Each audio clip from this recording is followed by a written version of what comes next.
Hello dear students, welcome back to my channel Excellent English Zone. Today we are going to discuss the short answers of the poem Childhood class 11th. आज हम class 11th की fourth poem childhood के short answers cover करेंगे। तो NCERT based short answers में से first question है हमारा थिंक इट आउट, पहले हम कवर करेंगे।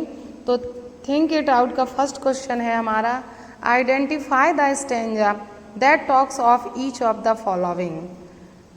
हमें स्टैंजा से हमें वो स्टैंजा पिक आउट करने हैं, पहचानने हैं जिसमें से ये वर्ड्स दिए गए हैं, इसके एक्सप्रेशंस दिए गए हैं। वर्ड्स हैं हमारे इंडिविजुअलिटी और रीजनलिज्म, हाइपोक्राइसी।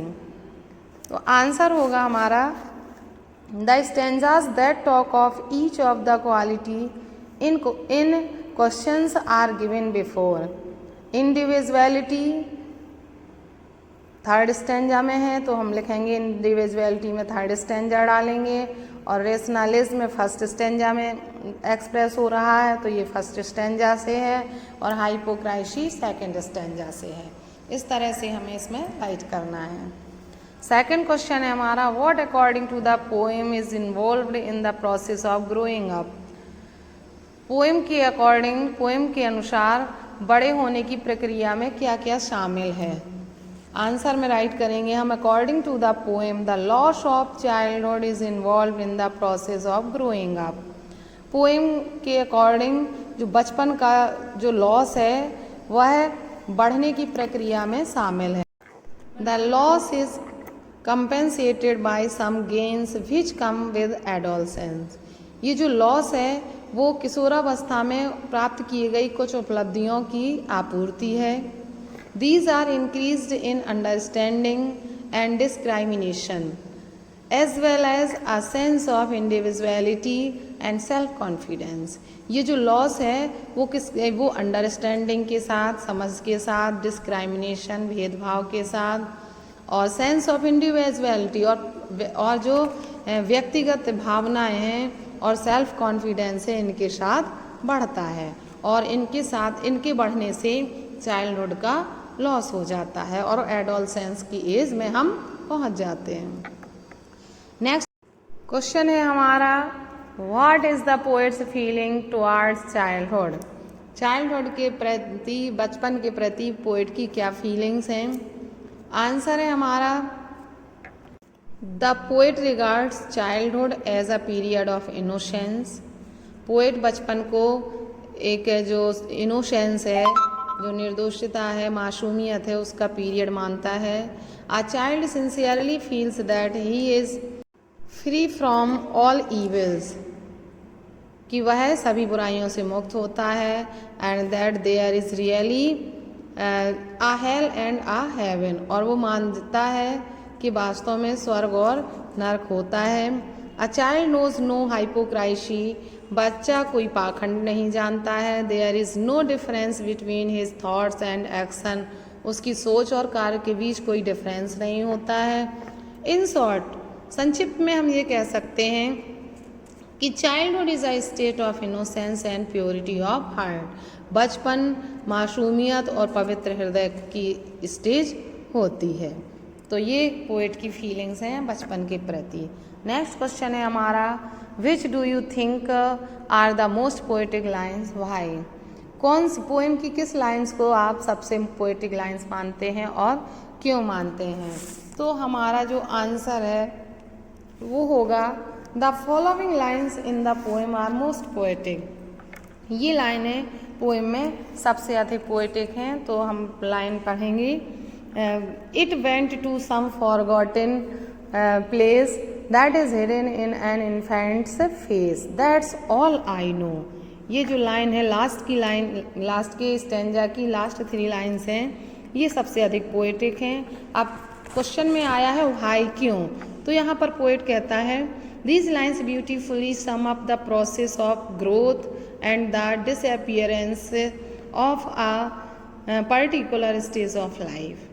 ये लाइनें हैं बहुत ही सुंदरता से ये ग्रोथ की प्रोसेस को बताती हैं, प्रक्रिया को बताती हैं, and the disappearance of a particular stage of life, जीवन का एक जो विशेष स्तर है बचपन, वो डिसअपियर हो जाता है। These lines have a figurative of methodical meanings also, इसका एक फिगरेटिव मीनिंग भी होता है। द इन्फेंट्स इनोसेंट फेस, बचपन का बच्चे का जो मासूम चेहरा होता है, having many things behind its smiles, उसकी मुस्कुराहट के पीछे कई चीज़ें छिपी होती हैं। Perhaps the childhood lies hidden in some forgotten place, और शायद बचपन किसी ऐसे स्थान में चला जाता है जहाँ lying buried deep inside a child consciousness, जहाँ पर बचपन की जो चेतना है वह छिपी रहती है। तो इस तरह से ये जो लास्ट की लाइन है अत्यधिक पोएटिक है। ये हमारे क्वेश्चंस हो गए फाइंड इट आउट से। अदर शॉर्ट आंसर्स भी हम यहाँ कवर कर लेते हैं। तो नेक्स्ट हमारा क्वेश्चन होगा, what did the speaker learn about the existence of heaven and hell, कवि हेवन और हेल के अस्तित्व के बारे में क्या सीखता है। आंसर होगा हमारा, as the speaker grew to be mature, जैसे ही स्पीकर मैच्योर होता है, स्पीकर के प्लेस पर हम पोएट भी राइट कर सकते हैं, जैसे ही पोएट जैसे जैसे कवि मैच्योर हुआ, ही रिक्वायर्ड रीजनिंग पावर, उसमें तार्किक शक्ति आ गई। ही रियलाइज दैट, और उसने महसूस किया कि hello and haven could not be found in geography book और एटलस, उसने पाया कि जो हेल और हेवन है उसका जियोग्राफी बुक में या एटलस में कहीं कोई स्थान नहीं है। Since they could not be located anywhere in the world map, क्योंकि ये संसार के मैप में कहीं लोकेटेड नहीं है, स्थित नहीं है। Then the speaker learn about the existence of hell and heaven, तब स्पीकर ने हेल और हेवन के एग्जिस्टेंस के बारे में जाना। नेक्स्ट क्वेश्चन है हमारा, how did the speaker realise the hypocrisy of the adults, कवि ने कैसे वयस्कों की जो हाइपोक्राइसी है, पाखंड है, उसको महसूस किया।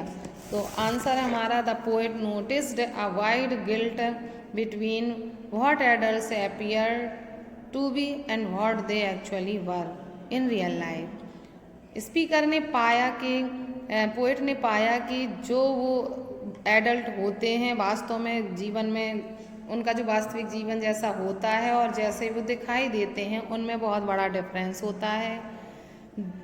There was apparent contradiction between their words and deeds, उनके कार्य में और शब्दों में बहुत ही बड़ा कंट्राडिक्शन होता है, विरोधाभास होता है। दे टॉक्ड ऑफ लव, वे प्रेम की बातें करते हैं, and advised others to love, और दूसरों को प्रेम की सलाह देते हैं, but they never acted lovingly, लेकिन वो कभी इतने स्नेहपूर्वक व्यवहार नहीं करते हैं। तो ये डिफरेंस पाया है उसने एडल्ट्स की हाइपोक्रेसी में देखा। नेक्स्ट क्वेश्चन है हमारा, what question does the poet ask again and again in the poem, poem में कवि बार बार क्या क्वेश्चन करता है। आंसर है हमारा, in the poem the poet is really confused, poem में कवि वास्तव में कंफ्यूज रहता है। He ask the question again and again, वो बार बार क्वेश्चन करता है, when did my childhood go, मेरा बचपन कब चला गया, इस क्वेश्चन को वो बार बार करता है। नेक्स्ट क्वेश्चन है हमारा, how does the poet repent on his loss of childhood, poet अपने बचपन के लॉस पर कैसे पछताता है। आंसर है हमारा, ही expresses concern over his childhood disappearance, बचपन के गायब हो जाने पर वह चिंता व्यक्त करता है। Childhood can not be regained, बचपन पुनः प्राप्त नहीं किया जा सकता है। It keeps out life aloof from the world of hypocrisy, bitter reality and materialism, यह संसार की जो हाइपोक्राइसी है और बिटर रियलिटी है, जो कड़वी वास्तविकता है, और मटेरियलिज्म जो भौतिकवाद है, इससे बिल्कुल हमें दूर रखता है। तो ये हमारे इम्पॉर्टेंट शॉर्ट आंसर हुए जो मैंने इस वीडियो में कवर किए हैं। तो इनको पढ़ें, समझें और राइट करें। वीडियो अच्छा लगा हो तो वीडियो को लाइक करें, कमेंट बॉक्स में कमेंट करके ज़रूर बताएं। Thanks for watching video.